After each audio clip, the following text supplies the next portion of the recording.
Una iglesia bíblica es una iglesia sana. Y vamos a continuar hablando sobre el tema que tratamos la semana pasada en nuestra reunión de domingo, donde estudiamos los versículos 40 al 47 del libro de los Hechos, del capítulo 2. Y en estos versículos estamos haciendo una radiografía, unos rayos X. Estamos examinando cómo era la vida de aquellos primeros cristianos que decidieron seguir a Jesús, aquellas primeras personas que se convirtieron en aquel día que nació la iglesia. Y hemos estado hablando acerca de eso porque, como bien lo he dicho, el libro de los Hechos nos habla de la historia de la iglesia, la historia de la iglesia. Creo que hay dos lugares. Y para nosotros es importante, hermanos, hablar de esto porque debemos preguntarnos muy personalmente y con todo el enfoque y la atención de nuestro pensamiento. Para mí, ¿qué es la iglesia? ¿Qué es la iglesia? ¿Cuál es el concepto que tengo en mi mente, en mi entendimiento de la palabra iglesia? Es inevitable que cuando mencionamos la palabra iglesia, pensemos inconscientemente en un edificio, ¿verdad? Tal vez en una iglesia católica, romana. Y viene la palabra iglesia y entonces vemos un edificio con una cúpula en medio, dos torres a sus extremos y tal vez un color café, un color amarillo mostaza. Y entonces eso es lo que se viene a mi mente cuando pienso en la palabra iglesia de manera inconsciente. Pero necesitamos desarrollar, escarbar un poquito más en nuestro concepto y entendimiento de qué es iglesia para mí. ¿Qué se viene a mi mente? Reflexionen un poco en eso porque tenemos una idea general de lo que es iglesia en Efesios capítulo 4. Vamos a ver ahí en Efesios 4, versículos 3 al 6. Y alguien más busque Romanos 12, 4 y 5. Eso es la iglesia. Eso es la iglesia según el principio bíblico. ¿Ven cómo no menciona nada acerca de un lugar? No menciona nada acerca de un edificio, de un espacio. Menciona una comunidad de personas. Y Romanos 12, versículos 4 y 5, vamos a hacer el ejercicio de leerlo todos porque andan un poco tímidos la mayoría. Romanos 12, 4 y 5 dice: porque así como en un cuerpo hay muchos miembros, y no todos los miembros tienen la misma función, así también nosotros, aunque somos muchos, formamos un solo cuerpo en Cristo y cada miembro está unido a los demás. Esta es una analogía que el apóstol Pablo utiliza para referirse a la iglesia que vamos a encontrar en varias de sus cartas. La iglesia como un cuerpo humano, en donde hay diferentes órganos que tienen diferentes funciones, pero que están constituidos en un solo organismo. Y el corazón no funciona sin el cerebro, y el cerebro no funciona sin lo demás, y las manos no funcionan sin esto, y todo lo demás funciona en conjunto de los demás órganos. Entonces, esta idea o concepción sobre el término de iglesia es demasiado relevante para nosotros, hermanos, porque dependiendo de la forma en que nosotros entendamos lo que es iglesia, es la forma en la que nosotros vamos a desenvolvernos dentro de la iglesia y la forma en la que vamos a participar y a vivir como iglesia. Si yo no entiendo qué es la iglesia, yo no puedo ser parte de la iglesia como Jesús quiere que lo haga. Así que, hermanos, ¿qué es la iglesia para ti? ¿Qué es la iglesia para nosotros? Puede haber muchas respuestas, tal vez de los hermanos que ya tienen un poco de conocimiento y pueden decir: la iglesia es el pueblo de Dios, la iglesia es el cuerpo de Cristo, la iglesia es la familia de Dios, porque Él es el Padre, nosotros somos los hijos. La iglesia no es un lugar, la iglesia somos nosotros, etcétera, etcétera. Pero quiero que vayamos más allá del concepto tan simple de la iglesia no es un edificio. Y quiero que veamos cuál es el corazón de la iglesia bíblica, de una iglesia verdadera, porque podemos creer que somos iglesia, pero no estamos viviendo ni siendo iglesia. Eso es peligroso. Podemos creer que somos parte de la iglesia, pero no estamos siendo iglesia. Necesitamos orar, hermanos, para escuchar lo que vamos a escuchar el día de hoy. Señor, yo quiero ser esa iglesia verdadera. Yo quiero aprender. Yo quiero que me muestres, Padre, cuál es el verdadero sentido de la iglesia. Una iglesia que va de acuerdo a tu palabra. Una iglesia que va de acuerdo a tu nombre. Una iglesia que verdaderamente te representa, Señor. Habla a tu iglesia, habla a mi vida, habla a través de mi vida, Señor, a tu iglesia. Por medio de tu Espíritu Santo, dependemos de ti, dependemos de tu sabiduría, Señor, y del entendimiento que nos des para comprender lo que está aquí revelado en tu palabra. En el nombre de Jesús, amén. Amén. Entonces, en el texto de hoy vamos a destacar 4 cualidades que forjan el carácter de una iglesia. Hace 8 días vimos los pilares de una iglesia, el fundamento de una iglesia, lo que sostiene a una iglesia, y vamos a ver cualidades del carácter, de la identidad de una iglesia. Vamos a leer Hechos 2, del 43 al 47. Al ver las muchas maravillas y señales que los apóstoles hacían, todos se llenaban de temor. Y todos los que habían creído se mantenían unidos y lo compartían todo. Vendían sus propiedades y posesiones y todo lo compartían entre todos, según las necesidades de cada uno. Todos los días se reunían en el templo y partían el pan en las casas y comían juntos con alegría y sencillez de corazón, mientras alababan a Dios y brindaban ayuda a todo el pueblo. Y cada día el Señor añadía a la iglesia a los que habían de ser salvos. En esta porción pequeña de texto encontramos 4 cualidades que forjan el carácter y la identidad de una iglesia y que nosotros debemos buscar, desear. Número 1, una iglesia sana es una. Una iglesia sana, hermanos, es una. Y tenemos entonces aquí presente y completamente fresco el texto que nos habla de ese milagro poderoso en donde Pedro predicó después de que le vino el Espíritu Santo. ¿Y cuánta gente se convirtió? Al menos 3,000 personas. 3,000 personas. Estamos hablando de un milagro impresionante, sobrenatural, en donde por la predicación de un hombre se convirtieron al Señor cerca de 3,000 personas. Este acontecimiento de la conversión de 3,000 personas fue una señal más, hermanos, de que Dios estaba verdaderamente moviéndose ahí por medio de su Espíritu Santo. Nosotros lo leemos muy ligerito, ¿verdad? Y aquel día se convirtieron cerca de 3,000 personas. Pero imagínense, hermanos, la magnitud y el impacto de aquel momento en donde 3,000 personas decidieron someterse al señorío de Cristo y aceptarlo como su Salvador. Eso no se ve todos los días. Entonces, esta conversión es una señal de que Dios verdaderamente se está manifestando en medio de su iglesia por medio de su Espíritu. Por eso el versículo 43 dice que los que estaban ahí, al ver las maravillas y señales que los apóstoles hacían, ellos entendían que no había otra explicación para eso más que el poder de Dios. Y el poder de Dios en esta parte, hermanos, es importantísimo. Porque aún en esta conversión de las 3,000 personas, ¿de qué se trata el libro de los Hechos? Yo lo dije al principio, se trata de cómo Dios se manifiesta y se mueve en medio de su iglesia. Y aquí podemos ver al Espíritu Santo moverse en medio de su iglesia. ¿De qué manera? Todos se llenaban de temor. El temor en sus corazones no era algo natural. ¿Por qué no se llenaron de temor cuando Jesús sanó a un paralítico? ¿Por qué no se llenaron de temor cuando Jesús predicó en el Getsemaní? Esto es un mover del Espíritu Santo en medio del corazón de estas personas.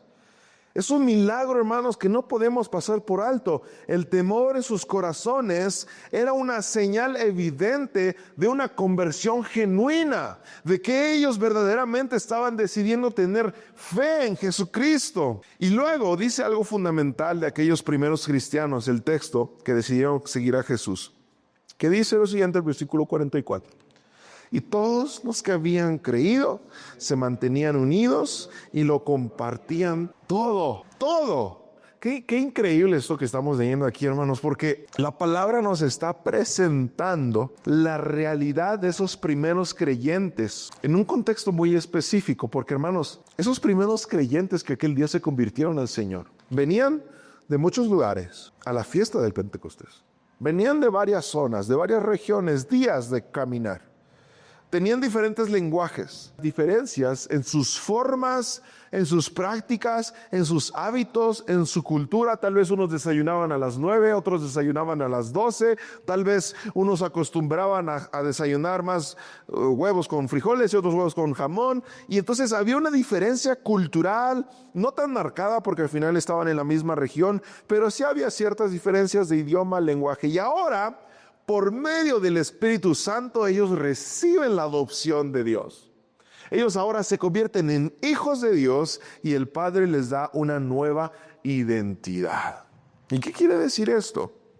La misma Biblia lo explica ahí en Efesios 4, del 4 al 6. Ya lo leímos, pero yo sé que tal vez ya se nos olvidó. ¿De qué se trata esta nueva identidad que estas personas que tenían aparentemente muchas diferencias, ahora ya no las tienen? Efesios 4 y 6 dice, así como ustedes fueron llamados a una sola esperanza, hay también un cuerpo y un espíritu y un Señor y una fe y un bautismo y un Dios y Padre de todos, el cual está por encima de todos, actúa por medio de todos y está en todos. Si estamos viendo esta unidad de que una iglesia sana es una familia, no fuimos llamados a ser creyentes solitarios y con cara de pocos amigos. No fuimos llamados a ser creyentes solitarios y aislados. La iglesia no tiene sucursales de a uno.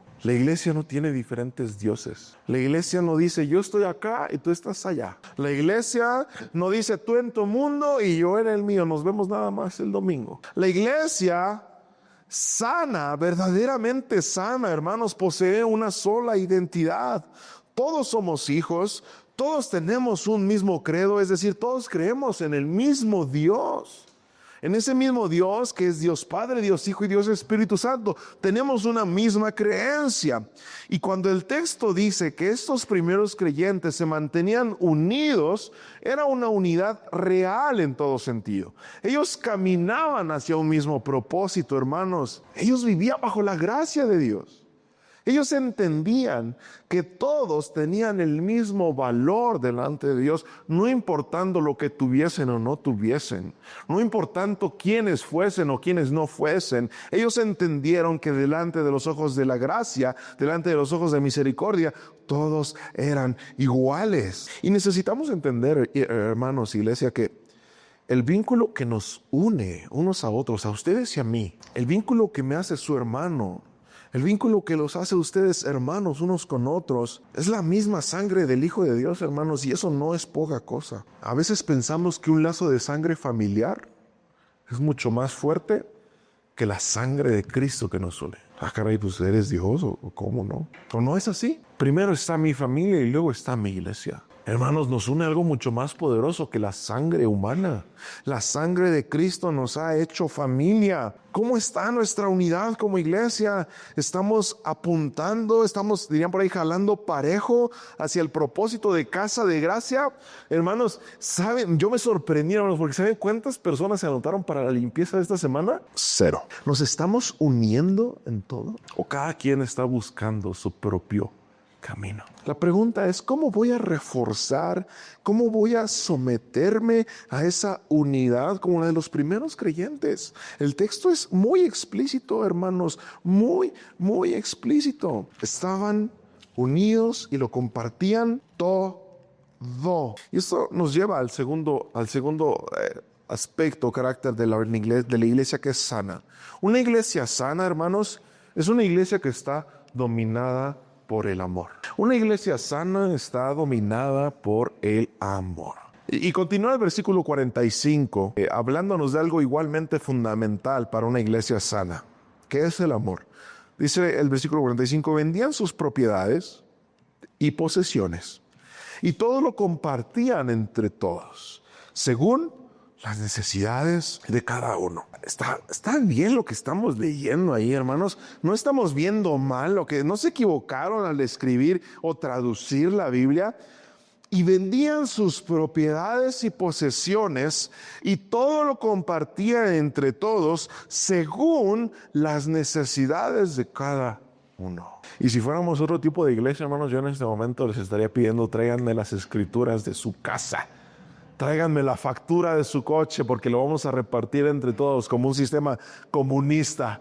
Pero no, ese no es el sentido de la escritura. Podríamos pensar, hermanos, que cuando nosotros leemos este versículo, el valor del que nos está hablando la palabra puede ser la solidaridad, puede ser la generosidad, puede ser la bondad. Y aunque pudiera ser que estas acciones que se describen aquí encajen en los conceptos de solidaridad, generosidad, bondad, la realidad, hermanos, es que detrás de estos principios y lo que está aquí en el versículo 45, hay algo mucho más fuerte, hay algo mucho más poderoso, como lo es el amor. Pero no cualquier amor, hermanos. Y poniéndonos en contexto nuevamente de lo que está sucediendo en ese momento de la historia, en aquel tiempo, estas personas que se habían convertido al Señor venían desde muy lejos.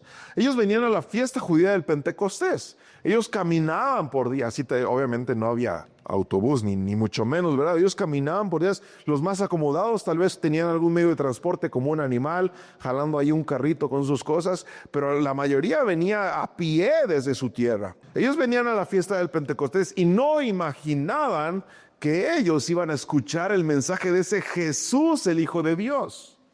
Su plan era regresar a casa después de la fiesta judía del Pentecostés, pero el Señor tenía otros planes para ellos. Pensemos en estos 3,000. Llegaron a la fiesta del Pentecostés, como todo buen judío, en la tradición, y de repente se para un hombre que se llama Pedro y les presenta un mensaje que rompe su corazón y les muestra la única esperanza de salvación que tienen. Entonces encuentran a Jesucristo. Ellos aceptaron a Cristo como el Salvador y permanecieron en Jerusalén.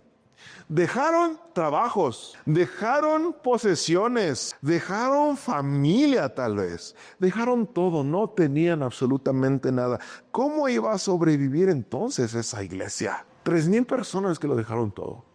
¿Cómo iba a sobrevivir esa iglesia? La respuesta es: con mucho amor. Con mucho amor iba a sobrevivir esa iglesia. Y en el contexto de la cultura judía, hermanos, de aquel tiempo, era muy normal que en tu casa tú recibieras a cual extraño se te apareciera. Si necesitaba hospedaje, tú lo tenías que recibir en tu casa. Y no solo eso, no le tenías que dar el cuarto de servicio, le tenías que dar la recámara principal. Pero aquí sucede algo diferente. El amor de Dios derramado en el corazón de esta gente, de estos creyentes, les impulsó a proveerse, a cuidarse como una verdadera familia. La solidaridad, hermanos, tiene límites. La generosidad tiene límites. La bondad tiene límites. Pero ¿saben qué no tiene límites? El amor. El amor. No importaba quién fueras, ahora eres mi familia en el nombre de Cristo. Y ahí hay un amor celestial implantado en mi corazón y en tu corazón que me hace cuidarte y que me hace velar por tus necesidades. Eso es la iglesia. Eso es la iglesia. No importa quién eres, no importa qué tienes y qué no tienes. Ahora eres mi familia. Y por el amor que Dios ha puesto en mí, voy a cuidarte y voy a velar por tus necesidades. ¿Qué tan cerca estamos de este amor, familia? ¿Qué tan cerca estamos de ese amor como iglesia? Tal vez hay destellos de ese amor. Es que yo sí ayudo, es que yo sí le doy, es que yo sí le procuro, yo sí le cuido. ¿Qué tanto estarías dispuesto a hacer para suplir la necesidad de tu familia? Pero ven cómo vemos los lazos de sangre humana como más fuertes que los lazos de sangre de fe. Por mi familia, lo que sea. Y por la iglesia, hermano. Por tu iglesia, por tu familia, por esa familia que no cabe ni en un edificio. ¿Qué estás dispuesto a hacer? Y hermanos, no es que no seamos personas con amor. No es que no tengamos amor, hermanos. Es que nos hace falta vivir el amor que Cristo ya ha puesto en nuestro corazón. Porque vamos a 1 Juan 4:8. Aquí les va un balazo, pero de escopeta, va un balazo. 1 Juan 4:8 dice: el que no ama no ha conocido a Dios, porque Dios es amor. Pero el 7 es una granada. Amados, amémonos unos a otros porque el amor es de Dios. Todo aquel que ama ha nacido de Dios y conoce a Dios. ¿Ven cómo no es falta de amor? Es que me cuesta mucho trabajo amar a mi amado. Es que yo soy una persona muy fría. Bueno, según la instrucción de la palabra, eso me dice que no has conocido a Dios, que no le has experimentado, que no lo amas y no me amas porque no has experimentado el amor tan hinchado, tan potente, tan intenso y pasional que Dios tiene por ti. Este amor es una provisión también del Espíritu de Dios. Ojo, no estamos diciendo que, voy a buscar el amor en lo más profundo de mi corazón. ¿Sabes qué es lo que vas a encontrar en lo más profundo de tu corazón? Basura, basura. La Biblia lo dice. En la carnalidad del corazón humano no hay nada más que maldad, pecado, egoísmo, orgullo. Por eso necesitamos que el Espíritu Santo que se está manifestando en la iglesia derrame este amor, manifieste este amor. Y ahora, esto nos lleva al tercer aspecto, tercer cualidad del carácter y la identidad de una iglesia. Una iglesia sana, hermanos, mantiene viva su comunión. Una iglesia sana mantiene viva su comunión. Y yo sé que hemos hablado de comunión muchas veces, de comunidad, de compañerismo, pero aquí podemos ver con profundidad el principio básico de una comunidad sana. Hablamos ya de que la iglesia sana es una. A mí y a ti nos une la sangre de Cristo. Y eso es más que suficiente para considerarte mi familia, pero familia. No eres alguien con quien comparto mi fe, eres mi familia. En segundo lugar, tengo que amarte. Y el amor que siento por ti me lleva a procurarte, a cuidarte, a atender tus necesidades también. Eso es lo que hacían ellos. Y en tercer lugar, una iglesia que mantenía viva su comunión. Versículo número 46. No lo vamos a leer aún. Versículo 46. Ténganlo ahí con su vista. Tal vez hace 8 días hablamos sobre el mutuo compañerismo como uno de los pilares fundamentales de la iglesia, ¿verdad? Provocar espacios de unidad, provocar espacios de fomentar esa unidad, ese acercamiento, ese estrechamiento de la relación unos con otros. Y esa necesidad, hermanos, de cultivar, porque no va a ser algo que tal vez se dé naturalmente. No va a ser algo, qué bien nos llevamos así de la noche a la mañana, tú eres obvio. No, es una necesidad de cultivar, de procurar, de trabajar en ese estrechamiento de lazos que tenemos unos con otros. Tal vez no somos muy sociables como personas, pero eso está mal. Eso no es bíblico. No puedes escudarte en tu personalidad para decir que no necesitas y no quieres relacionarte con tus hermanos en la fe. ¿Dónde está el secreto entonces? ¿Dónde está la clave para poder mantener viva tu comunión con tu iglesia? Versículo 46. Ahora sí lo leemos. Todos los días se reunían en el templo y partían el pan en las casas y comían juntos con alegría y sencillez de corazón. ¿A qué casa nos vamos a ir ahorita después del servicio, hermanos, a comer? A la mía, si quieren. El versículo 46 nos habla de 2 tipos y 2 ejes de comunión. La comunión con Dios y la comunión con sus hijos. Comunión con Dios y la comunión con sus hijos. Si ponemos atención, habla de estos 2 tipos de comunión de una manera muy clara. Una comunión vertical y una comunión horizontal. Y estos 2 ejes de comunión van tomados de la mano en todo sentido, hermano, porque primeramente la comunión del eje vertical se prioriza por encima de la comunión horizontal. Y ahí lo dice el texto, hace un énfasis en que aquellos creyentes todos los días se reunían en el templo. Todos los días se reunían en el templo. Mantenían viva una relación con Dios. Cultivaban, procuraban, eran diligentes y responsables por hacer crecer esta relación con Cristo. No todos los días tenían ganas de ir al templo. Y de esto se trata la sanidad en una comunión con Dios. que no tiene que ser cada vez que quieras o sientas. Es un paso de responsabilidad, diligencia y compromiso. Una iglesia sana mantiene viva su comunión primeramente, pues con Dios, hermanos. Ellos buscaban esa comunión con el Padre. Ellos pasaban tiempo en su presencia. Ellos tenían el deseo de hacer más estrecha esa relación con su Dios. Y esa, hermanos, es la señal de una iglesia sana. Ya entendimos que la iglesia no es un edificio, sino somos nosotros, ¿es cierto? En donde quiera que estemos. ¿Por qué limitamos la comunión con Dios solamente aquí el domingo? Y eso cuando venimos. Y eso cuando estamos aquí. ¿Por qué lo limitamos a esto? Hermano, familia, ser una iglesia sana también es serlo en mi casa un lunes, en el trabajo el día martes, con mis amigos el día jueves, con mi pareja un día viernes, en mi soledad un sábado. Este es un deseo que proviene también del Espíritu Santo, la comunión con Dios. Una iglesia sana es una iglesia que busca crecer y acercar su comunión con Dios todos los días, no hay más. Hay muchas iglesias que nosotros podemos ir el día domingo y nos asombramos del nivel de iglesia que son. Pero eso no es un síntoma de ser una iglesia sana. Tal vez lo son, pero si pudiéramos mirar la vida de esa iglesia durante los otros 6 días de la semana, entonces podríamos ver si realmente son o no son una iglesia sana. Porque la comunión no se limita a este espacio, hermanos. La comunión puede ser en donde quiera que estemos, porque nosotros somos la iglesia. Y ahora, ¿dónde queda la comunión con mis hermanos de la fe? Bueno, una constante comunión con Dios dará como resultado, como fruto, como consecuencia, un deseo profundo de tener comunión con sus hijos también.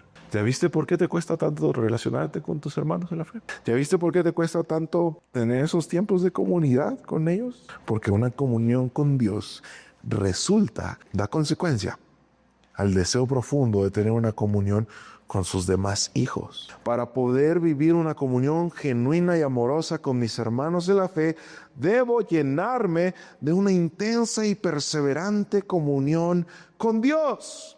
Y de esa manera, hermanos, el amor surgirá como un fruto natural hacia la comunión con la iglesia. No hay otro secreto. Pero también hay muchas iglesias que se llevan fabuloso, hermanos. Es un club ahí, es el club de los amigos y es el campestre del domingo, ¿verdad? Y qué padre. Y no, vamos a ver a nuestros amigos y después de la iglesia, ¿a dónde vamos a ir a comer? Padrísimo. ¿Ustedes creen que eso sea una comunión genuina? Si han dejado la comunión con Dios, si Dios no es el elemento principal, tal vez compartimos gustos, tal vez nos gusta hacer lo mismo, tal vez le vamos al mismo equipo. Pero cuando eso se termine, la verdadera comunión proviene de un acercamiento primero con el Padre y luego se traduce en un acercamiento con mis hermanos. Y ahora, en esta relación con mis hermanos, viene el cuarto elemento y último, versículo 47. Y por supuesto, la comida es esencial. La comida es esencial. No puede faltar. Si alguien quiere invitar a comer al hermano o hermana de 20, nosotros acá invitamos. Y en la mesa, hermanos, Dios se manifiesta. Yo tengo mucha fe en eso. En la mesa, al compartir los alimentos, Dios se manifiesta en su iglesia. Así es que inviten a comer a alguien. 4. Una iglesia sana se desgasta en el servicio. Una iglesia sana se desgasta en el servicio.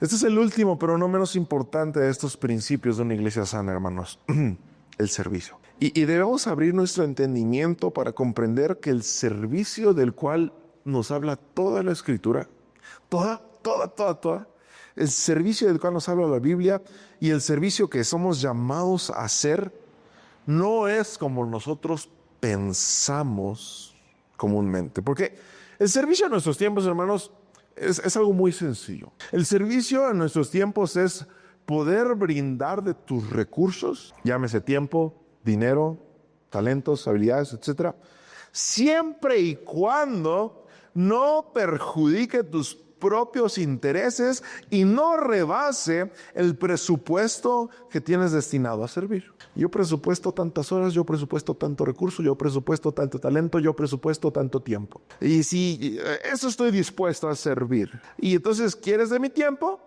te sirvo con el tiempo que me sobra, que no me afecta o que no me dificulta de mis otras actividades. Te sirvo con ese tiempo. Pero, ¿quieres de mis habilidades, de mi talento? Te doy lo que sé que no afecta mi economía, lo que sé que no puedo emplear en otra cosa y puedo sacarle provecho. ¿O quieres de lo que yo tengo, llámese dinero, posesiones materiales, alimento? Bueno, te voy a dar de lo que no me pone en una situación de riesgo a mí o a mi familia. Ese es el servicio que tal vez ahora estamos acostumbrados a dar. Lo que no nos duele, lo que hasta nos sentimos bien cuando lo damos, ¿no? Eso no es el servicio bíblico, hermanos. El servicio bíblico, escuchen esto, el servicio que la Biblia nos muestra, el servicio que la iglesia está llamada a hacer, es un campo de guerra en donde muchas veces vas a ser asesinado. Espero que YouTube no nos quite por eso. Muchas veces en el servicio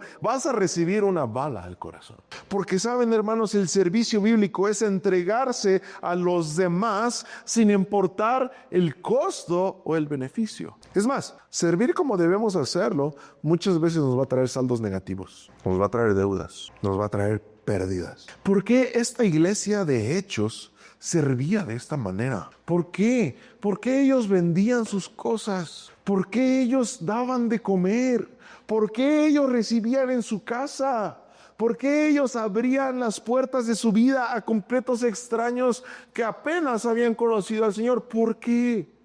¿Cuál es la razón? ¿Por qué este tipo de servicio? Porque, hermanos, ellos simplemente habían entendido lo que Jesús había hecho por ellos. Porque ellos, a través del sermón que dio Pedro, ellos entendieron que Jesús sirvió su vida entera por ellos.